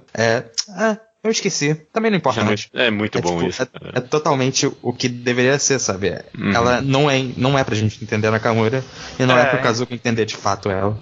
Eu gosto que essa cena tem pequenas sutilezas diversas dessa interação de forma geral. Então tem a cena que, tipo, ela estica a mão pra ele, aí ele estica a mão e aí ela tira a mão, sabe? E aí depois ele fala, eu sempre tento te alcançar e eu nunca consigo te alcançar, sabe? Tem uma cena que ela tá com os olhos pra cima do mesmo jeito que o olho do Akunoha, né? E assim, eu fiquei um pouco de coração partido quando a Tokio meio que, tipo, tava decidida que eu quero fazer eles ficarem juntos. Sim, sabe? A Tokio é tão boa, né? E aí naquele momento ela achou, acho que será que não é melhor você ficar com ela, né? Porra, e ela virando, olhando pra trás e chorando. Essa cena é muito.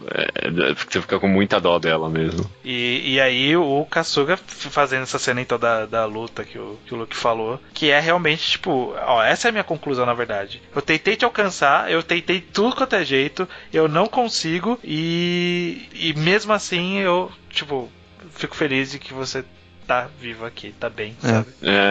Isso é o melhor que ele poderia alcançar, né? Essa cena pra mim é meio que a Nakamura, de uma certa forma, falando pra ele, você não quer alcançar mesmo, pode ir embora, sabe? Tipo, não tem o que você entender em mim, você nunca ia entender. Mas, tipo, ele fala, tá bom, mas apesar de tudo que aconteceu, que bom que você tá vivo. E ela, quando ela manda ele embora, também, tipo, mostra que ela se importava um pouco com ele, né, no final, o que ele agradece, então todo mundo tá se concluindo tudo. E aí, é isso, né? Tem, tipo, 2 capítulos que são meio que epílogo depois disso. Exato. Tem uma cena, pelo menos nesse epílogo, que eu queria ver qual a opinião de vocês, que é o começo do penúltimo capítulo, que é uma flor gigante. É um sonho ali, né, do Sakuga, que ele tá olhando pra flor gigante, tá caindo um monte de pétalas delas. Eu errei de novo o nome do programa. É o finalzinho, né? Não, eu sei, mas sim. O que vocês acham dessa cena? O que significa pra vocês esse simbolismo da pétalas da flor está caindo, e aí depois mostra todo mundo e no final junta as pétalas numa flor viva grande? Esse capítulo, ele foi muito complicado pra mim, sabe, entender? De fato, eu sempre tive um problema, mas acho que no final o Kasuga tá... É meio que a influência que todo esse lado da flor, que tudo que ela representa, teve no Kasuga em todo mundo. O que eu entendi, eu acho que eu tô tendo... Talvez essa seja uma interpretação muito mais positiva do final do mangá, mas que ele começa a, tipo, escrever ou desenhar aquela pétala, ele meio que aceita o que tem dele que não vai, tipo... ir embora, que, por exemplo, quando ele abriu a mão ainda tinha alguma coisa sobrando, mas que agora ele sabe lidar com isso, ele vai, tipo, extravasar de alguma forma escrevendo, ou de forma, alguma coisa assim. A impressão que eu tive é que ele foi um momento em que ele finalmente alcançou meio que a paz, ele meio que percebeu que tudo que agora ele podia encarar de novo tudo que passou, e aí todas essas pétalas, todas essas fitinhas aí. Tudo que passou, todos os acontecimentos, tudo aquilo, e ele pôde encarar isso de frente, ver aquilo e enxergar, tipo, todos esses micro acontecimentos como tudo que ele foi, que aí é a flor, né, tipo, a flor completa, e não é a flor do mal com o olho, né, encarando ele, sim, tipo, é uma flor. A flor sempre representou quase que um julgamento interno dele, né, de tudo que acontecia, a flor reagia a ele, e agora ele consegue olhar pra flor sem ela ter uma expressão de verdade, sem ela ter uma reação de volta pra ele, sabe? Tipo, ó, eu que tô olhando pra ela, não é ela que tá me olhando. E aí ele meio que conclui que, tipo, ele consegue encarar isso e pôr no papel essa história. É o que eu consegui pensar disso.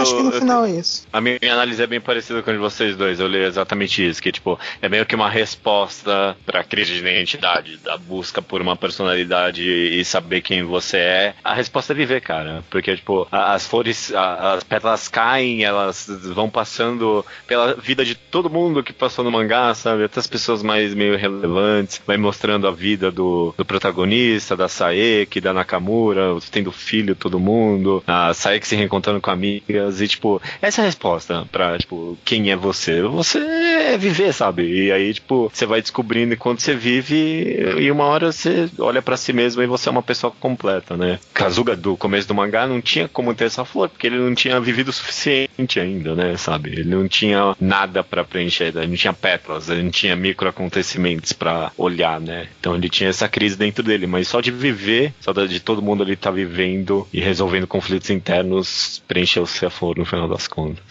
Agora, no final, ele sabe lidar com tudo o que aconteceu e é esse o grande ponto. Bonito, cara. Inclusive, bonito. Tem um detalhe no capítulo anterior, é esse, eu queria voltar a isso, porque Pode ele falar. fala negócios de livros, ele fala que ele tá lendo a Konohana pro amigo dele da faculdade e, agora eu até que tô gostando. É. Isso é tão representativo, né, que agora Sim. ele tem essa maturidade pra ler o livro como um livro e apreciar o que ele tem a dizer. Sim. Essa cena é boa mesmo. A gente vai precisar passar e discutir rapidamente, porque não tem como evitar, esse último capítulo. Porque eu conheço muita gente que falou que o final é uma bosta por causa desse último capítulo. E aí, pra todas essas pessoas, a minha reação sempre foi falar: o último capítulo foi o penúltimo e esse foi um extra. Tipo, é a forma que eu fiz as pessoas, tipo... talvez não seja tão ruim assim. Porque pra mim ficou meio claro que era isso. Porque a história, de fato, a sequência de acontecimentos acabou ali, no penúltimo capítulo. Um esse último capítulo pra acaba fechar sendo o volume. um extra. Exato. E é um capítulo importante. Eu acho ele um capítulo interessante pra gente ver, de fato, um pouco da Nakamura. Sim, então. Eu concordo muito do que a gente conversou aqui sobre a impossibilidade da gente compreender a Nakamura tem a ver com a minha leitura desse último capítulo. De tipo, ou metaforicamente a gente nunca ia entender ela, ou de fato ela era maluca e tipo, nunca ia entender ela também. Então, tipo, muito da minha análise na releitura tem a ver com a leitura desse último capítulo. Eu vejo acho esse que no último final- capítulo de forma metafórica, tá? Eu não vejo isso que, tipo, ela viu o mundo realmente bizarro desse jeito. Não, claro que não, mas... eu acho não que... tenho tanta certeza, mas tudo bem. Não, ela não viu o mundo assim, tipo, literalmente, mas acho que no final a gente entende que o sofrimento dela era muito maior, era representado dessa forma, era muito maior a um ponto que a gente não ia conseguir entender mesmo. Ela tinha uma visão diferente de todos os outros. O Kazuka realmente nunca ia conseguir entender ela. Essa é a impressão que eu tenho, que, tipo, a gente não sabe mais ou menos o que ela sente, porque a gente não consegue entender o raciocínio dela, sabe? Tipo, ela não está vendo essas pessoas como manchas, mas, tipo,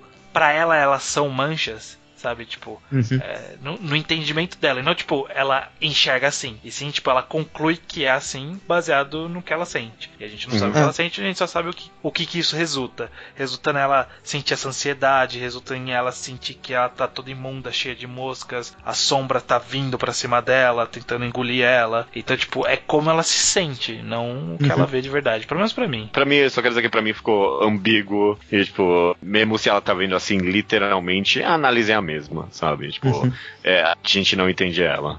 E a gente não entende o que ela tá pensando, mas esse último capítulo mostra a força dos sentimentos dela, né? Tipo, a força do sofrimento que ela tá passando. E acho que isso é importante pra terminar o mangá, de fato. A gente terminou a história do Kazuga e depois a gente viu um pouco de como um relance de como era a vida da Nakamura.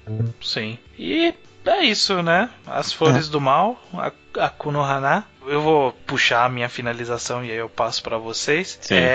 é uma viagem, né? Tipo, é uma viagem, what a ride, né? Como a gente comentou, por diversas emoções, diversos ritmos, vários acontecimentos, a gente entra na psique de vários personagens, a gente vê eles caindo, a gente vê retornando e como isso é possível. Enfim, todos os acontecimentos fazem ele se tornar pra mim um ótimo mangá. Essa releitura, inclusive, eu achei sentimentalmente mais tocante pra mim. Eu fiquei muito mais tocado por todos os acontecimentos a nível sentimental mesmo, de todos que eles passaram, principalmente na segunda metade. Eu acho que a segunda metade ela tem um feeling muito mais sentimental do que a primeira. É excelente. Excelente, uma excelente releitura que só fez bem pra obra pra mim. Judeu, você.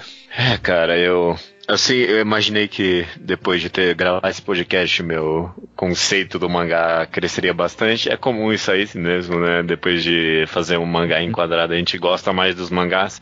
Raramente é o oposto, né? De vez em quando acontece, mas eu sabia que depois de conversar com vocês sobre a Konohana, eu ia gostar mais, e de fato agora eu gosto mais mesmo. Eu já cheguei a comentar de que eu acho um pouco pretencioso o mangá, mas porra, depois de conversar com vocês, a gente conversar tão honestamente sobre simbologias e o que cada coisa representa desse mangá, sabe? Não dá pra falar que isso é pretencioso, sabe? Tudo que o cara colocou ali tinha propósito e são coisas da vida real mesmo. Então, sabe, no final das contas eu só gosto muito mesmo de Konohana, e eu também percebo o quão ele é bom em fazer quadrinhos também, cara. Tipo, a Konohana além da história, uma ótima arte sequencial. É muito bom mesmo, cara, sabe? Aquela montagem que você falou ali, estranho, o uso de página dupla desse cara, o uso de quadro silencioso, o pacing. Porra, cara, que mangá do caralho. É muito bom mesmo. Sua conclusão final aí, Luke? A Konohana sempre foi um dos meus mangás favoritos, mas é aquela coisa que você não lembra exatamente por quê. Você só lembra o quanto ele te afetou. Essa leitura me fez realmente lembrar o porquê eu gosto tanto desse mangá. Que é uma jornada, que o Estranho falou, por esses personagens. E é uma jornada tão completa. Aquilo que eu falei, que eu acho que a segunda parte diferencia a Konohana pra mim, é muito verdade, porque... Sim. É algo que eu vi pouquíssimas vezes, um personagem passando, tipo, depois de tanta coisa, você ter uma continuação dessa história e aprofundar tanto o quanto o personagem está se sentindo. Eu concordo com o Judeu que é incrível como quadrinhos, a quantidade de páginas duplas fantásticas ou sequências, ou até, tipo, puramente expressão dos personagens, como ele trazia muito emoção só com isso. Os simbolismos também. O Judeu falou que o mangá é um pouco pretencioso. Eu acho que ele é um pouro propositalmente na primeira parte, sabe? Quando o Kasuga é aquele garoto hipster. Porque Concordo. todo aquele conceito de o outro lado e blá blá blá, são os personagens dando nomes pretenciosos a um sentimento que eles têm dentro, né? E não é pra entender direito, mas é isso. Eu acho que é uma experiência muito boa em todos os quesitos, em ritmo, em narrativa, em simbolismos. É realmente um dos meus mangás favoritos e eu tô muito feliz de ter. Eu espero que as pessoas tenham gostado tanto quanto eu ouvindo esse programa, lendo mangá. A gente falou muito pouco mal desse mangá. É muito raro isso em mangá enquadrado. A gente não teve muita oportunidade de criticar coisa que a gente não gosta, né? A gente foi tão empolgado na análise. Parte disso talvez é porque o Leonardo não tava também nesse podcast, né? Nossa, caralho. Eu acho que você quer dizer ainda bem, né, Luke? No fundo, talvez um pouquinho. Um pouquinho, né? Ele não vai ouvir essa parte.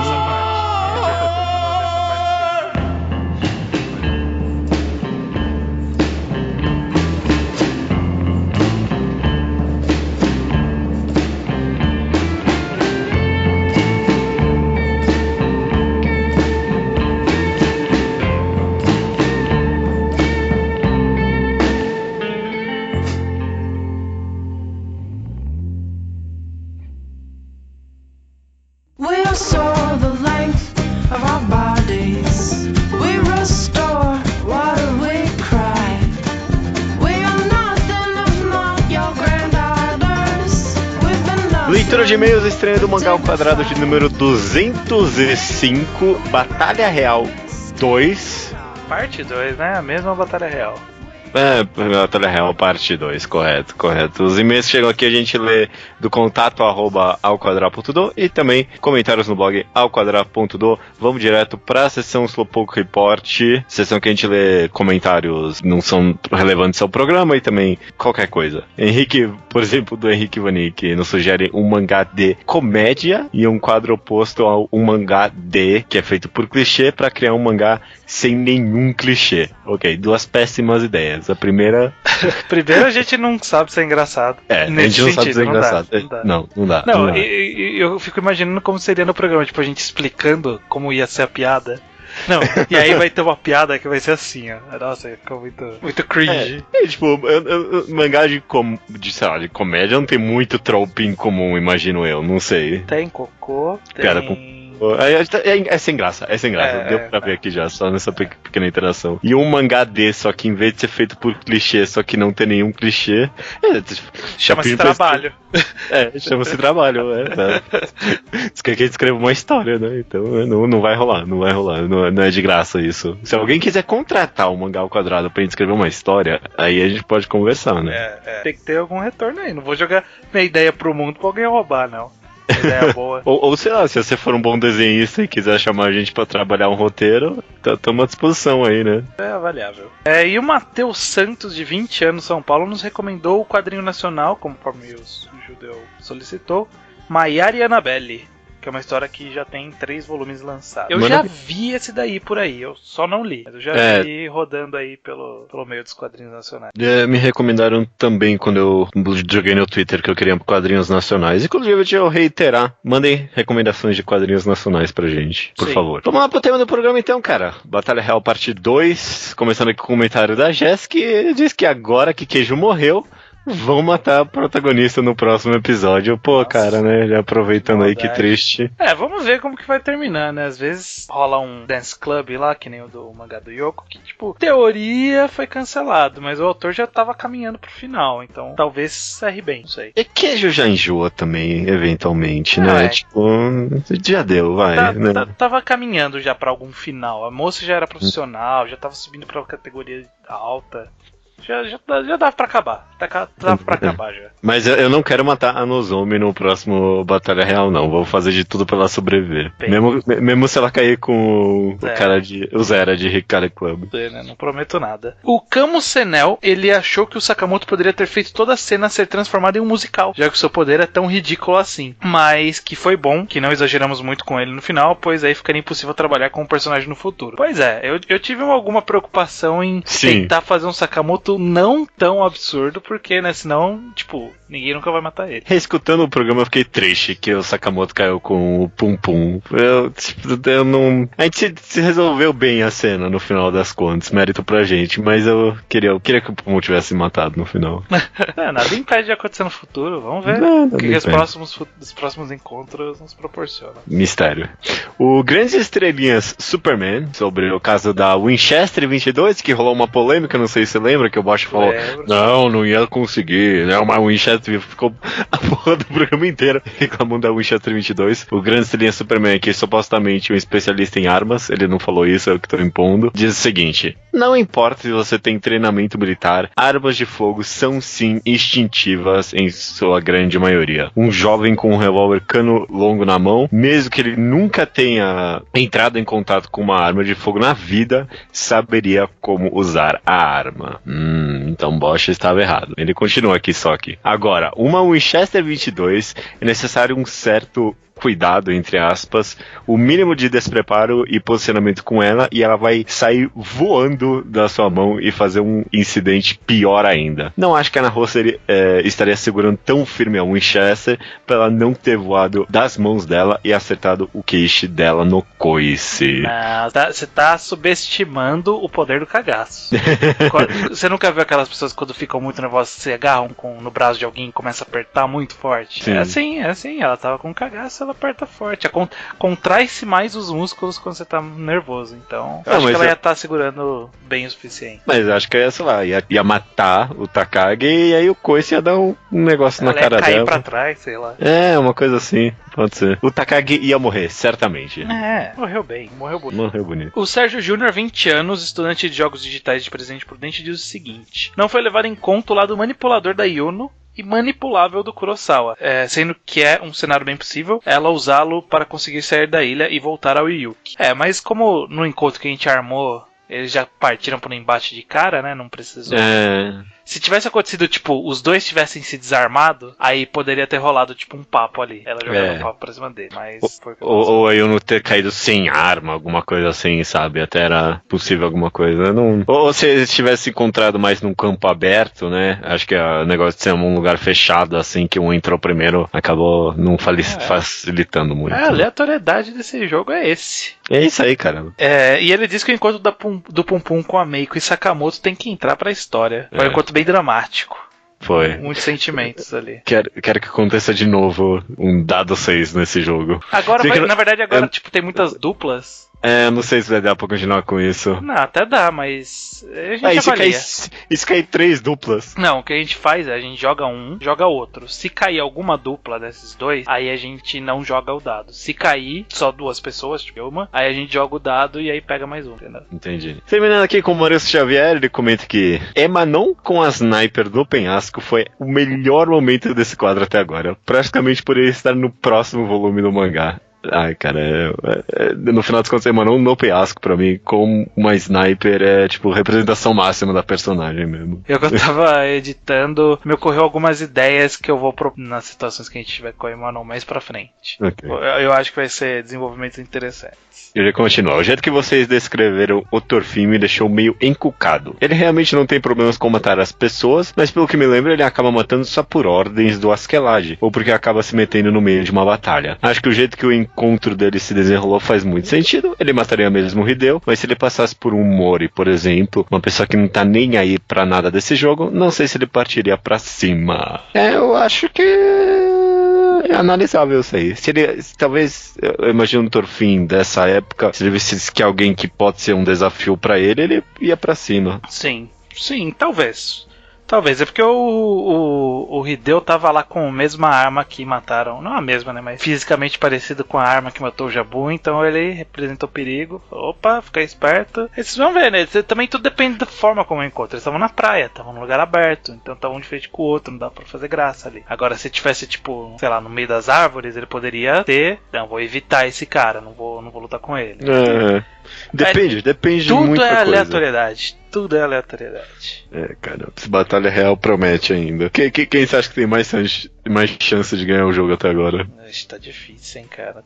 Eu vou esperar a gente falar de todos os personagens pelo menos uma vez. Ok. Quando a gente decidir como todos estão, eu vou tomar ideia. Você já tem um? Emanon, eu acho que Emanon só não vai longe porque vocês querem matar ela eventualmente. Você e o Leonardo. Não, eu não. A minha ideia é diferente pra ela. Eu tô botando fé nela, cara. Pode ser que só na cagada ela acabe atirando de todo mundo naquele penhasco, não é possível? Porque, bom, eu não sei se ela vai ficar ali também.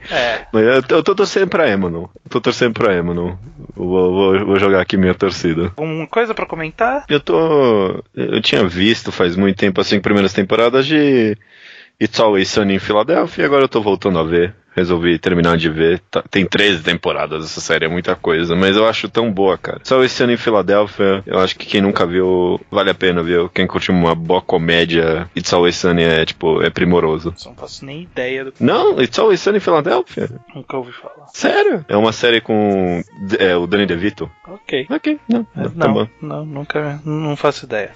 E você? Eu dei uma maratonada pra eliminar da minha reading list de I Am a Hero. Terminei. Grandes bostas aquele final, né? Tipo, o final do personagem em si, meio que o epílogo, entre aspas, que tem, eu acho ok. Mas, tipo, é porque eu não me importava com nenhum dos outros que estavam envolvidos naquele final. Eu nem lembrava quem era quem tava com quem, que conflito que eles tinham. porque era tão aleatório quando essa galera aparecia, não sei, não rolou. Não me pegou tanto na parte final, infelizmente. A história do Hideo não é ruim, mas as outras acabaram virando meio que gordura na história. Foi meio anticlimático o final também pra mim. Pareceu um pouquinho o final de mangá cancelado. Não, foi terminando bem devagar, até teve vários meses pra terminar. Não, eu não tô falando que foi cancelado, eu tô falando que foi esse feeling, pra mim foi muito anticlimático, sabe?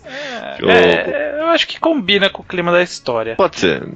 Por isso que essa parte eu não acho problemática, mas tipo, todo o desenrolar eu não sei, não me pegou tanto, não. É que o mangá perdeu o leitor, eventualmente, naquela história, né? Tipo, sim. O Hideo continuava interessante acompanhar ele, mas tipo, toda a gordura ali, foi muita gordura a segunda metade desse mangá, foi muita gordura. Tem razão, assim. Sim.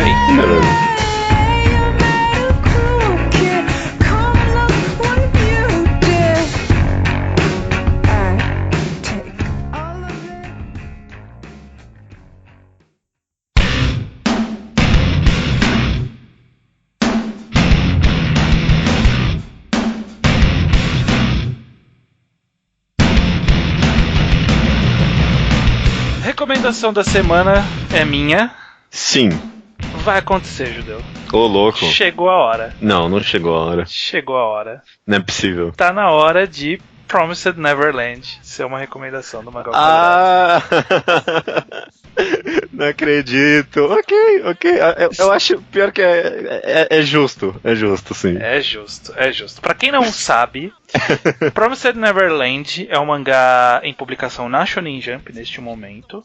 30 e tantos capítulos no momento dessa recomendação. Vai ter provavelmente mais, porque tá fazendo um sucesso. A história vai circular em volta de um orfanato, onde a gente tem várias crianças, né? A nossa personagem principal, que é a Emma, inclusive uma participante do Batalha Real. Sim. E outros personagens, outras crianças, uns da mesma idade que ela, outros muito mais novos, enfim. Eles moram felizes no orfanato com a mãe deles, né, que é a diretora do orfanato, por assim dizer. E aí, assim, eles têm só um monte de regras lá dentro. Eles moram tranquilo, só que eles não podem sair do orfanato e eles têm um monte de regras lá dentro. Parece uma vida tranquila, até que, sem querer, no primeiro capítulo, a Emma descobre que, na verdade, eles são como se fosse uma fazenda de crianças para servir de alimento para demônios, uns bichos estranhos lá, uns monstros que não determinam muito bem de onde vem. Mas, tipo, existem uns monstros que estão dominando a raça humana, aparentemente, e eles são como se fosse uma plantação de humanos, sim, né? E aí, ela e outros personagens que ela acaba contando isso, resolvem que a gente precisa não morrer, né? Sim. Não vamos morrer, né? Porque a gente vai ser dado pra esses monstros como colheita. E aí o mangá todo vai pelo menos até aqui, está se baseando nesse objetivo de fuga. Todos os planos que eles tentam armar, quais são os reveses, o que eles têm que fazer, quais são os obstáculos que eles têm que superar. E aí surgem sempre novos obstáculos também. E, enfim, o mangá ainda tá nesse período, né? De fuga.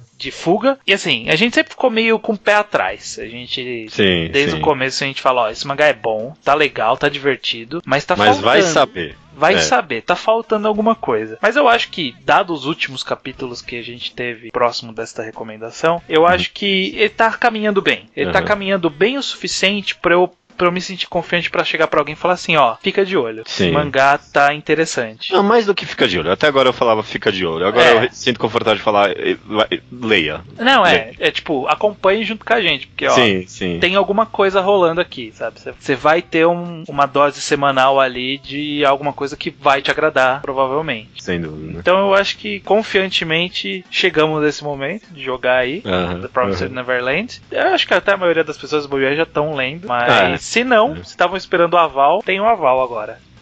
Porque, inclusive, por muito tempo eu recebia e-mail de pessoas perguntando, e aí, você não vou recomendar Promised Neverland? E a gente sempre falava, calma aí, né? Calma aí. Eu concordo com você, acho que ele não entregou o que faltava 100% ainda. Eu diria que entregou uns 75% do que tá faltando, ele já entregou. Ainda falta um bom passo pra frente, sabe? Sim. Mas tá sendo muito bom. Mas justamente acompanhar se vai vir esses 25% é uma experiência já digna, né? Já dá pra você ver, vamos ver, será que vai fazer isso mesmo? Tô contando, então vou ver acontecer. Caralho, eu não sei nem o que falar. Parece que falta um tiquinho de coragem só, né? Tipo, de dar uma boa virada ali, né? Mas tá sendo bom, sim. O último capítulo foi totalmente inesperado pra mim, por exemplo. Acho que foi uma puta sacada. Sim. Também achei interessante. Dito tudo isso, essa é a recomendação da semana, então. The Promised Neverland. The Promised Neverland, cara. Finalmente entrou pra gloriosa lista de recomendações do Mangá ao Quadrado. O maior prêmio que esse mangá poderia querer, né? É só o que faltava. Ok, cara. Beleza. Até semana que vem, então. Até semana que vem.